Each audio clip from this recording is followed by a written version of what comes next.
Hindi alam ni Toby Chanko na nilaglag niya si PBBM dahil sa kanyang istorya sa pagpupumilit na iligtas si Bongbong Marcos, mas lalong lumalalim nga yung kumunoy na kinalalagyan niya.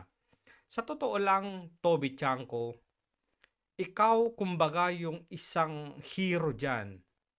Ikaw yung hero talaga sa Kongreso nung pumutok na itong issue na ito. Bakit? Kasi kung hindi ikaw yung nauna, ikaw yung isa sa mga tao na naglabas ng mga totoong dokumento. Totoong dokumento na itong si Saldico nga ay bilyon-bilyon ang insertions. Doon pa lang sa ipinakita mo na insertions niya bilang sa isang probinsya, I think kung hindi ako nagkakamali, it's 13 billion, parang ganun. Ikaw yung, okay ka na eh. You were protecting the president. And at the same time, nakakakuha ka ng traction para sa pangalan mo at political career mo kasi napoportrait ka na, to be honest. Pero yung mga maliliit na details na ikinukwento-kwento mo, nilalaglag mo si Bongbong Marcos sa totoo lang. Alam mo, eto kay Toby Chanko, tumigil ka na. Naging hero ka na eh. Ikaw na yung pinakamabait sa Congress eh. Ikaw na yung pinakamatapang eh. Ikaw na yung parang pinaka-transparent eh. Ano mo, itigil mo na yan kung gusto mo pang isave si Bongbong Marcos. Pero I think it's too late. Too late na rin. So panoorin natin tong interview niya. And then, ibibigyan natin ng ating opinion o pakahulugan yung mga sinabi ni Toby Chanko. Okay? Kasi may iba't ibang senaryo dapat talaga dito eh. Hindi yung dahil sinabi ni Toby Chanko, eto na yung nangyari. Hindi eh. O sige, huwag na nating patagalin to. Anong masasabi mo sa allegations ni Zaldico saying that President Marcos was the one who inserted at least 100 billion pesos in the budgets and also received kickbacks from these? Okay, unahin natin. Yung sinasabi niyang insertion, walang logic yan eh. Kasi meron. Anong walang logic? Meron. Papaliwanag ko ulit. Naipaliwanag ko na sa isang video ko. Pero ipapaliwanag ko ulit pero mas simple na. Yung executive, the budget comes from the executive, di ba? Kung may mga proyekto na gusto ilagay si presidente doon, dilagay niya na yun sa NEP. Bakit pa naman niya iintayin yung BICAM para ilagay yung mga projects na yun? Pare-pareho kayo ng palusot. Pare-pareho kayo ng script. Andaling i-debunk. Bakit sa NEP? Bakit sa NEP? Kasi pagka nagkabulilyaso yung kakurakutan na ginawa sa NEP, Pangulo ang unang mapuputukan. Kapag sa BICAM naman, hindi presidente ang unang mapuputukan gaya ng nangyayari ngayon. Sino ang unang naputukan? Saldico. Pangalawa, sino? Martin Romualdez. Not until na nagsalita si Saldico, doon palang lumabas yung pangalan ni Bongbong Marcos na siya pala ang mastermind ng lahat. Kung hindi nagsalita si Saldico, hindi malalaman na si Bongbong Marcos ang utak ng korupsyon. Sa NEP, kahit walang magsalita doon, kung may nakitang irregularidad, korupsyon, pagnanakaw, sapul kaagad ang presidente. Huwag niyong binobobo ang mga Pilipino dyan sa logic nyo na yan. Kasi katangahan yan. Mga bobo lang na mga loyalista nga ang naniniwala at nagpupush sa narrative na yan. Pantanga yan na logic. Bobo. Ano? So, na high blood ako. That one, that doesn't make sense. I mean, It make a lot of sense. Plausible deniability, Toby Chanko. logic yun. So, hindi dapat paniwalaan yun. Number 2, Wow! Wow! Hindi dapat paniwalaan yun. So, ganito. Meron kang pinakitang mga insertions ni Saldico. Sabi mo, tingnan nyo, si Saldico, ang dami-dami insertions. We believed you. Ngayon, nagkabistuhan. Sabi ni Saldico, wala inutusan ako ni Bongbong Marcos mag-insert ng 100 million eh. Ang lumalabas ngayon, yung in-insert ni Saldico na siya yung proponent, putya, yung Bongbong Marcos pala ang nagpa-insert ayon kay Saldico. Naiintindihan mo ba yon, Toby Chanko? Anak ng wag paniwalaan. Nagkukonek na yung mga dots eh. Kumpleto na halos eh. Ang naibabanat nyo lang sa kanya, yung script na yan. At saka pangalawa, umuwi siya para manumpa. Meron pa ba kayong nirebat na iba? Wala. yung sinasabi niyang, ano yung pangalawa? That both the president and former Speaker Martin Romualdez also received kickbacks and delivered daw sa Malacanang. Okay, yung kay Presidente, sigurado ko wala. Bakit? Oh, sigurado daw siya. Wala. Bakit? Paano mo nasabing wala? Kasi I will have to say this to clear out everything. Sinabi ni Presidente yan, nung isang usapan namin, nung galit na galit siya, sinabi niya sa harap ko na yan, kalokohan na yan, wala akong natatanggap dyan. So, sa isang pag-uusap ninyo, ibig mong sabihin, nag-usap na kayo nito na merong tinatanggap si Bongbong Marcos na kickback pero dinenay na niya bago pa magsalita si Saldico?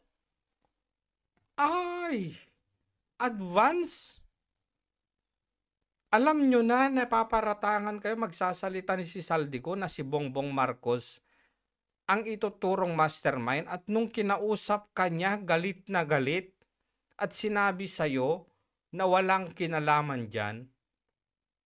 Yun yung patunay mo, Toby Chanko. Ha? Na sinabi sa'yo ni Bongbong Marcos na wala siyang kinalaman dyan, na wala siyang natatanggap dyan. Yun yung pruweba mo, yun yung paniniwalaan din namin dahil sinabi mo na sinabi ni Bongbong Marcos. Ay pantanga. Wala. Believe ako sa'yo noon eh. Kasi you are doing your job protecting the president. Kahit hindi ako makapresidente, Bongbong Marcos. Tuwang-tuwa ako sa'yo. Kasi you were very transparent. Pero ngayon, yung mga argumento mo at yung mga binibigay mong ebidensya mo, pantanga. Wala na. Just to protect Bongbong Marcos, nag-iimbento na kayo ng kung ano-anong mga argumento. Wala na. Galing-galingan nyo man naman ng konti. Wala sa logic. Pasok na pasok sa bangay. Kung nag-iisip ka, pasok na pasok sa banga. Bakit sa bycam niya inilagay at hindi sa NEP? Simpleng tao nakakaisip niyan. So, maliwanag na maliwanag yung salita niyang yun. So, maliwanag yung salita niya. Kaya ang katotohanan, eh wala siyang tinatanggap na kickback. Ay ba, ang galing palakpakan naman yan sa ilong ang put. Ano ba naman yan? Toby naman, you can do better than this. Pwede mong ipagtanggol yung presidente na hindi ganyan ng kung ano-ano naman yung pinagsasabi mong walang makakwenta naman yan. Pero sabi ni Saldico, Congressman, you were listening to, I'm sure, pinakinggan niya yung sinabi ni Saldico kanina. Yes. Sabi niya, yun daw yung mga utos sa kanila na nanggagaling kay Speaker, tinuturo ni Speaker daw na galing dun sa taas. Hindi daw mangyayari. Maaaring tinutulong. Kasi pero, you have to address hindi, this pero, kasi ito sinasabi rin ng yung mga critics ni Presidente na sinasabi na the buck does not stop with the Speaker. Dapat daw yun all the way kay Presidente. Ano naman yung masasabi niyo sa ganon? It actually reflects that argument na hindi gaandar ng ganyan si Speaker kung hindi daw alam ni Presidente. Totoo naman yun. Totoo naman yun. Kung hindi alam ni Presidente, hindi yan gagalaw. Imposible yan. Just repeating what others are saying. Hindi, tinatanong ko lang yung opinion niya. Yes, I understand that that's what others will say. I understand that's what they would try to conclude. Kaya nga, admittedly, napakahirap nung sitwasyon dahil in this case, dahil yan ang natural isip ng tao, the President would have to prove na hindi totoo yan, no? Oo. Pero, ang sagot niya, wala, I don't need even to dignify to answer that question. My God. But I hope people will believe me. I can give the example. I hope people will believe me daw. Wala na. Sorry Toby I don't believe you anymore. Kasi nagiging tanga ka eh. Nagpapakatanga ka para lang pagtakpan mo si Bongbong Marcos. I thought you were transparent. I thought tuwid na tuwid ka eh. Gusto mo lumabas yung katotohanan eh. Pero itong development na ito, sorry, hindi na kita mapagkakatiwalaan. Exact date, no? It was in the afternoon of November 24. November 24. Kailan yan? 2024. November 24, 2024. Anong meron? Nung pinatawag kaming dalawa. Dalawa? Sino? Okay? Pinatawag kaming dalawa at nagulat ako. Pag-upo namin, nagalit siya kay former Speaker Martin Romualdez. Bakit? Bakit nagalit? Galit na galit si Presidente noon. Okay? At sinabi niya na kayo ni Saldi, kinukuha niyo lahat ng pondo, wala na akong napapagawa. Oops. Kayo ni Saldi, kinukuha nyo lahat ng pondo, wala na akong napapagawa. Oops. Sinasabi mo ba, Toby Chanko, na alam ni Bongbong Marcos yung pinaggagawa ni Saldico at ni Martin Romualdez sa 2025 budget, pero pinirmahan mo pa ring hayop ka? Yun yung lumalabas. November daw 2024, pinatawag ni Bongbong Marcos si Toby Chanco at si Martin Romualdez at galit na galit si Bongbong Marcos at sinabing, kinukuha nyo lahat ang pondo, wala na akong proyekto na papagawa. Diba? Maliwanag pa sa sikat ng araw na si Bongbong Marcos alam niya ang ginagawa ni Martin Romualdez at ni Saldico. Pero, punyeta, pinirmahan mo pa rin. Pinirmahan mo pa rin. Putragis naman na yan. So, pumayag ka sa kalukuhan ng pinsan mo at ni Saldico. May mga vinito naman daw siya, gossip. Kakapiranggot lang ang vinito niya. Doon pa sa yun, sa tupad, hindi sa tupad, sa pa yun, sa 4-piece, gamit sa computerization sa education. Teka, kasi naalala ko napipicture ko kasi yung ilang mga vinito niya. Yung modernization pa ng AFP, navito din. Yung mga yun ang navito. Hindi naman flood control projects ang mga navito. Ano ba yan? Pero eto analyze natin na mabuti to. Konting-konti lang naman. Mabilis na lang to. Kung i-grant natin, kung tatanggapin natin yung sinasabi ni Toby Chanco na nagalit si Bongbong Marcos kay Martin Romualdez at sa kanya dahil kinukuha na lahat ng pondo nitong Saldico at si Martin Romualdez at wala na siyang napapagawang proyekto. Kung tatanggapin natin yun, lumalabas ngayon, ito yung mahirap eh, lumalabas ngayon na si Saldico sinungaling. Kasi bakit siya magagalit kay Martin Romualdez at kay Saldico na nauubusan na siya ng pondo? Nagrereklamo siya, wala na siyang pondo sa mga proyekto niya. Pero, ito naman yung sa akin, ibang senaryo. Isang senaryo pala. Siguro, nagalit si Bongbong Marcos kasi yung mga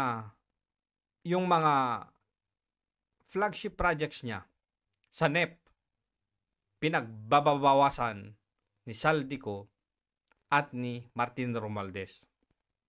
So yun siguro yung isang senaryo na pwede kong maisip na galit si Bongbong Marcos. Isa pang senaryo, totoong nagpa-insert si Bongbong Marcos ng 100 billion kay Saldico at kay Martin Romualdez. Ang problema, ang ginawa nila, kinuha yung 100 billion, pinagbabawasan yung mga key agencies. O kaya naman, pinagbabawasan o ginawang zero yung mga flagship projects ni Bongbong Marcos sa NEP. Pwede rin yun. Kaya galit na galit siya. So hindi mo masasabi, Toby Tiangco, na dahil galit na galit si Bongbong Marcos, malinis na siya. Wala na siyang kinalaman.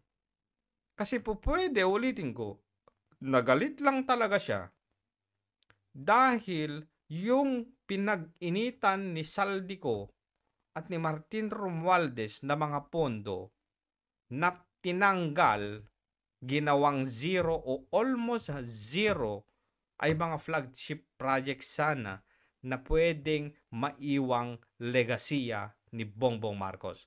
Pero now, dahil wala nga o kukunti lang yung mga nilagay nila, doon nagalit si Bongbong Marcos. Hindi dahil malinis si Bongbong Marcos nagalit sa pinaggagawa ni Martin Romualdez. No, hindi. Hindi. Pwede pa rin, nagpa-insert si Bongbong Marcos, ayaw lang niya yung ginawa ni Martin at Saldico na solusyon para maipasok lang yung 100 billion na pinapa-insert niya sa dalawang kumag na yan. Ganon, Toby. Huwag mo kaming papaandaran ng nagalit nga si Pangulong Bongbong Marcos. Kaya malinis siya. Believe me, believe me. Believe me when I say this. Bumenta na yan eh. Believe me. Ito yung katotohanan. Kasi sinasabi ko sa inyo na sinabi ni Bongbong Marcos ng ganito. Wala na, hindi na uubra yan. Nagko-connect na yung dots. Nabubuo na yung puzzle. Alam nyo, magigimbal itong mga to kung biglang si Saldico uuwi. Pero ang totoo niyan, delikado talaga si Saldico. Dating speaker, presidente ng Pilipinas. Yan ang binabangga mo.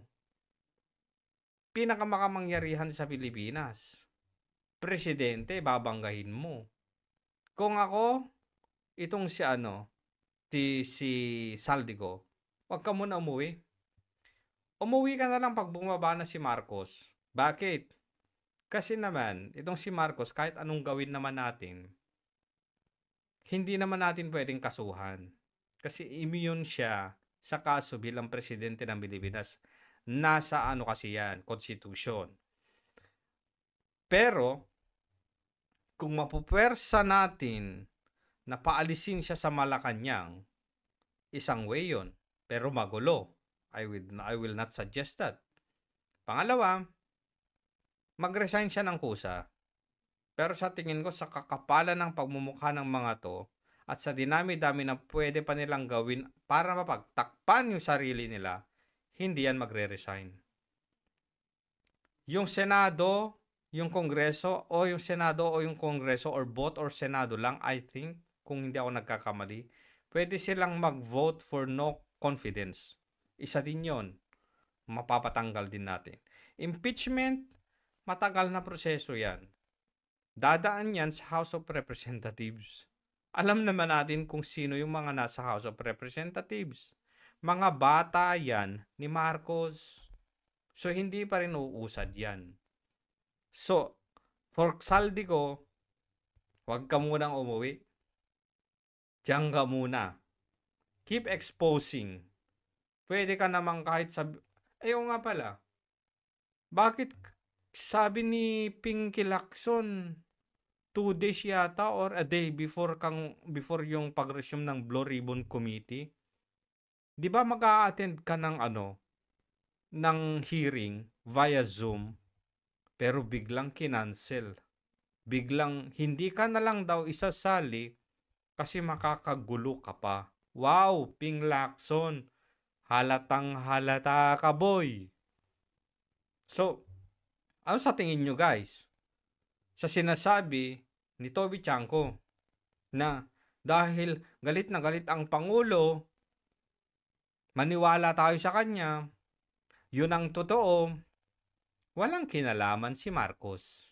Ano ba naman yan? Toby, you can do better than this. Sayang eh. Okay na yung umpisa mo eh. You are in the right track na eh. Bangong-bango na sa'yo yung... Bangong-bango na yung Pilipino sa pangalan mo eh. Pero yung hahaluan mo ng ganitong katangahan na mga palusot, hindi na uubra sa Pilipino yan. Matatalino na ang mga Pilipino. Alam nyo sino yung natitirang bobo na lang? Yung mga loyalist, tanga. At syempre, nandyan pa rin, sensya na, yung mga lutang na pink. Hindi naman lahat. Pero may mga lutang talaga